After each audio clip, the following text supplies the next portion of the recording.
Hi friends, welcome back. तो भाई ये लेटेस्ट न्यूज़ बताओ किस किस को पता है। भारत विरोधी बीबीसी को पीएम मोदी से टकराना पड़ा भारी, सबने लगाई लताड़। चलो देखें कुछ नई डेवलपमेंट हुई है कि नहीं।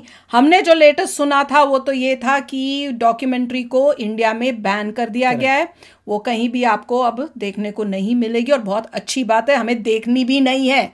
मैं इनसे पूछ रही थी कि क्योंकि मैं तो नहीं देखूंगी, मैं तो ढूंढूंगी भी नहीं, जंग नहीं देखना वही तो, इसलिए हम ढूंढा भी नहीं कि क्या हमारे यहाँ पे है अवेलेबल कि नहीं, हमें पता ही नहीं है। तो चलो वीडियो शुरू करते हैं। वीडियो शुरू करने से पहले अगर आप चैनल पर नए हो और आपने अभी तक सब्सक्राइब नहीं किया तो जल्दी से पहले सब्सक्राइब के बटन और बेल आइकन को क्लिक कर लो ताकि आपको हमारे सारी न्यू वीडियोस के नोटिफिकेशन मिल जाएं जैसे हम अपलोड करें। अगर आपको वीडियो पसंद आता है प्लीज लाइक एंड शेयर। चलिए शुरू करते हैं।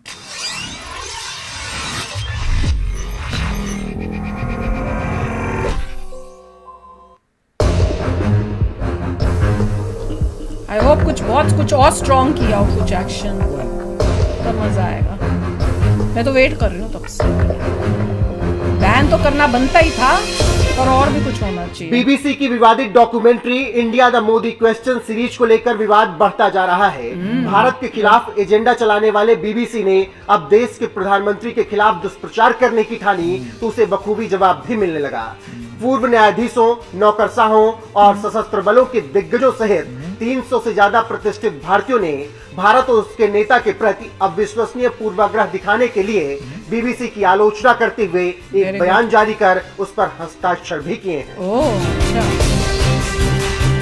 जारी बयान में कहा गया है कि अब तक हमने जो देखा उसके आधार पर बीबीसी सीरीज न केवल भ्रामक रिपोर्टिंग पर आधारित है बल्कि स्वतंत्र लोकतांत्रिक राष्ट्र के रूप में भारत के अस्तित्व के 75 साल पुराने इतिहास पर सवाल उठाती है। एक बार फिर भारत के प्रति बीबीसी की नकारात्मकता और पूर्वाग्रह डॉक्यूमेंट्री सामने आई है।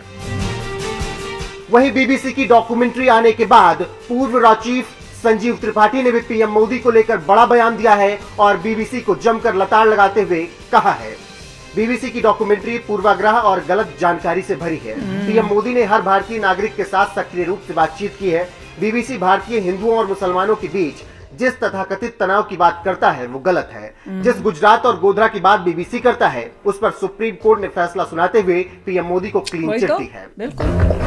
तो ये क्या दिखा रहे हैं कि हमारा सुप्रीम कोर्ट भी गलत है। इसके अलावा बांग्लादेश में भारत की राजदूत रही बीना सीकरी ने भी बीबीसी की डॉक्यूमेंट्री को फेक बताते हुए पीएम मोदी का सपोर्ट किया है और अपने बयान में कहा हमने भी किया है। बीबीसी की डॉक्यूमेंट्री में कोई तथ्यात्मक रिपोर्टिंग नहीं है। उन्होंने भारत के सुप्रीम कोर्ट के फैसलों की पूरी तरह से अनदेखी की है। सुप्रीम कोर्ट के 442 पन्नों के फैसले ने पीएम मोदी को पूरी तरह से दोषमुक्त किया है और बताया है कि घटनाएं कैसे हुई। पीएम मोदी पर दोष मढ़कर बीबीसी ने अपनी विश्वसनीयता को पूरी तरीके से खो दिया है। मुझे ब्रिटेन के प्रधानमंत्री ऋषि सुनक के खिलाफ एक मजबूत घरेलू एंगल पर भी संदेह है। वो भारत विरोधी भावनाओं को भड़काने और भारत के आंतरिक संबंधों को खत्म करने की कोशिश कर रहे हैं। भारत और ब्रिटेन के बीच संबंधों को खराब कर रहे हैं। कि कोई और वहाँ पे बैठा हुआ कोई और वहीं नीदरलैंड में भारत की राजदूत रही भास्वती मुखर्जी ने तो बीबीसी की पोल खोल दी है और अपने बयान में कहा है बीबीसी का भारत के साथ व्यवहार करने का एक खराब रिकॉर्ड रहा है। ऐसा लगता है कि भारत के संबंध में उसकी औपनिवेशिक मानसिकता है। ये भारत के आंतरिक मामलों में हस्तक्षेप के साथ ही भारत यूके द्विपक्षीय संबंधों को नष्ट करने का प्रयास है। हो सकता है जो अगेंस्ट है कि ना हो। इसके अलावा पीएम मोदी के खिलाफ साजिश रचने वाले बीबीसी को रक्षा विशेषज्ञ पीके सहगल ने जमकर फटकार लगाई है और कहा है पश्चिमी दुनिया मोदी में दोस्त निकालना चाहती है और दुर्भाग्य से वह इसमें जितना ज्यादा शामिल होंगे भारतीय लोगों का मोदी पर भरोसा उतना ही ज्यादा होगा, जो कि भारत के प्रगति के लिए जरूरी है। 2024 के चुनाव से पहले मोदी को गिराने की बीबीसी की चाल है। वो मोदी को निशाने पर बनाने के लिए मीडिया का इस्तेमाल कर रहे हैं। अब बीबीसी ने अपनी विश्वसनीयता खो दी है। ब्रिटिश एक मजबूत भारत और एक मजबूत प्रधानमंत्री नहीं चाहते, इसीलिए साजिश रच रहे हैं। होता है कंट्री तो कुछ इस तरह से भारत विरोधी बीबीसी को देश ने आईना दिखाया है और पीएम मोदी का समर्थन किया है। वहीं ब्रिटेन के पीएम ऋषि सुनक ने पूरी तरीके से इस डॉक्यूमेंट्री से पल्ला झाड़ लिया है और कह दिया है कि इसमें ब्रिटिश सरकार का कोई भी हस्तक्षेप नहीं है। जिसके बाद भारतीय विदेश मंत्रालय के प्रवक्ता अरिंदम बागची ने बीबीसी की इस डॉक्यूमेंट्री को पीएम मोदी के खिलाफ एक एजेंडा बताया है और इसी के साथ उन्होंने इसे भारत में बैन भी कर दिया है। और इसी बीच पीएम मोदी को देश के कई पूर्व राजदूतों, जजों, नौकरशाहों और रक्षा विशेषज्ञों का साथ मिला है और सब ने बीबीसी के खिलाफ मोर्चा खोल दिया है।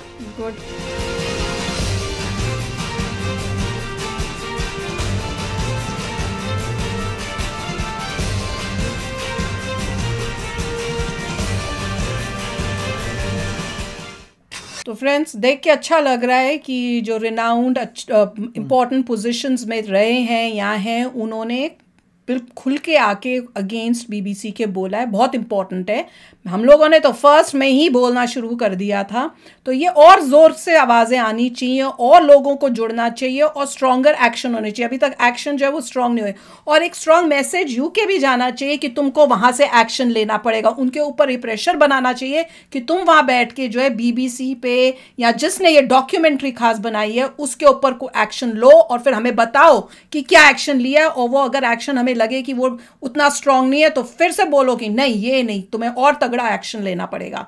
और यहाँ इंडिया में भी एक्शन लिया जाना चाहिए ताकि उनको पता चले कि एक वार्निंग जाए कि इस टाइप का अगर आप काम करोगे तो आपको इंडिया में कोई जगह नहीं मिलेगी। मैं तो उस टाइम की वेट कर रही हूँ कि वो सब मुझे सुनने को मिले इस न्यूज़ में कि ये सब हुआ है, क्योंकि अभी तो सब लोग बस गुस्सा दिखा रहे हैं जैसे हम दिखा रहे हैं, पर मुझे रिजल्ट चाहिए।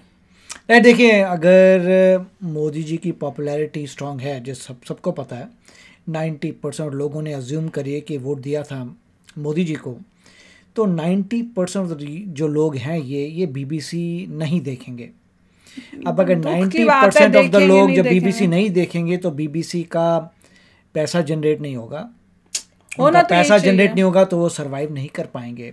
इसमें लोगों का बड़ा हाथ है कि लोग कैसे रिएक्ट करते हैं, पब्लिक कैसे करती है रिएक्ट। अगर पब्लिक कहे कि आप गलत कार्य कर रहे हैं, आपने गलत डॉक्यूमेंट्री बनाई, ये आजकल का ज़माना नहीं है, तो तुम्हारी सोच पुरानी है, ये गलत है, हम तुम्हें नहीं देखेंगे। अगर लोग देखना बंद कर दें तो वो चल नहीं पाएगा। मैंने पहले भी एग्जांपल दिया था अल जजीरा का, जो यूएस में अपना पैकअप करके चली गई थी क्योंकि लोगों ने बोला था हम नहीं देखेंगे।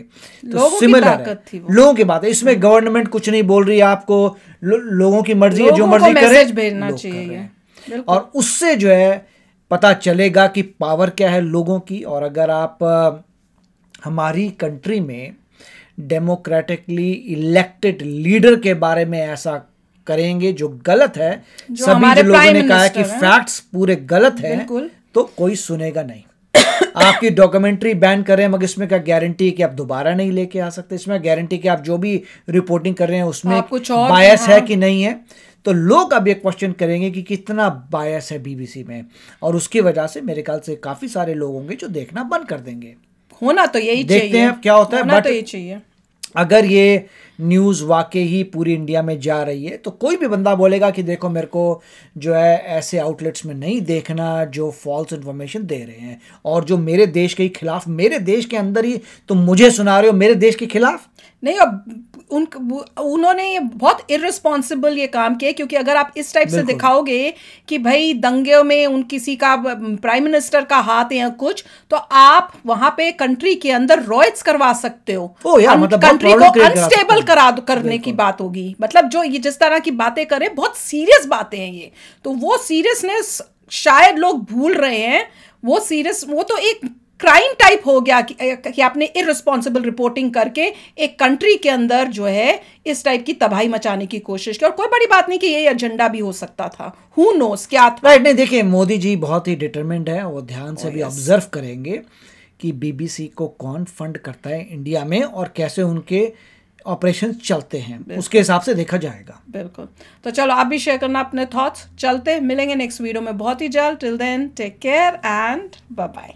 तो अगर आप मेरे इस चैनल पे नए हो तो जल्दी से सब्सक्राइब के बटन को हिट करो और बेल आइकन को क्लिक करो, ताकि आपको मेरा जब नया वीडियो मैं लगाऊं आपको उसके बारे में जल्दी से पता चल जाए।